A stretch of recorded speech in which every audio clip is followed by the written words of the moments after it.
Sobrang tricky talaga ng nagaganap ngayon sa Pilipinas. Mga tol, may nagaganap na malaking laro sa Asia. Hindi natin masyadong pansin, pero pag sumabog to, tayo ang tatamaan. Ang China sa ilalim ni Xi Jinping ay naglalaro ng grand strategy. Pero hindi lang basta power ang gusto niya. Trip niyang maging pinakamakapangyarihang leader sa kasaysayan ng China, mas mataas at sikat pa kay Mao Zedong. Ang malaking prize? Taiwan! Pero teka, anong kinalaman ng Pilipinas dito? Bakit tayo target? Ganito yan, tol. Lapit natin sa Taiwan. Kaya ang tingin ng China, tayo ang game changer sa plano. Kung gusto nilang maangkin ang Taiwan, dapat sigurado silang hawak nila ang Pilipinas. Bakit? Kasi si PBBM ay may close ties sa Amerika at solid ang alyansa ng Pilipinas sa kanila, lalo sa usaping militar. Kaya para sa China, malaking abala si Marcos sa plano nila. Nung panahon ni Rodrigo Duterte, naging malapit tayo sa China.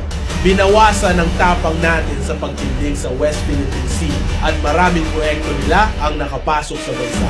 Malinaw na maraming pabor ang ibinigay sa kanila.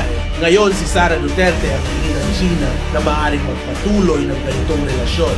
Parang best choice nila si Sara para ituloy ang dating dynamics. Pero eto ang problema, si Marcos. Medyo unpredictable si PBBM kasi close siya sa Amerika at may malakas siyang trade at military alliance sa kanila. Kaya para sa China, malaking sagabal si Marcos sa plano nila. At dahil di nila siya hawak, ano ang plano? Alisin siya. Impeachment ang diskarte ng China. Kung gusto nilang mawala si Marcos, ang unang hakbang, impeachment.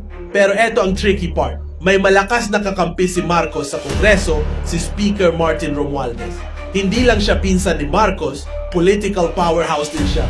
Kaya hindi madaling ma-impeach si Marcos hanggat nandyan si Romualdez. Anong solusyon? Siraan si Romualdez. Gamit ang trolls, fake news, at chismis, unti-unting pahinain ang posisyon niya. Kapag naalis si Romualdez, mas madaling mapalitan si Marcos ng isang leader na pabor sa China. Plan B, kuna lang. Kung hindi uubra ang impeachment, may Plan B ang China.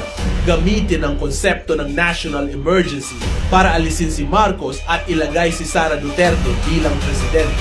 Parang isang biglaang takeover na kunwari para sa bayan pero may malalim na agenda. Ito'y posibleng gawin sa ilalim ng maskara ng patriotismo. Pero ang totoo, ito'y power grab.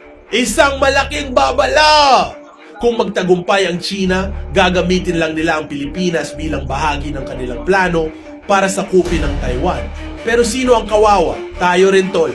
Maaari tayong masangkot sa isang giyera na hindi natin ginusto. Ang ekonomiya natin, ang kalayaan natin, at ang kinabukasan natin ang nakataya.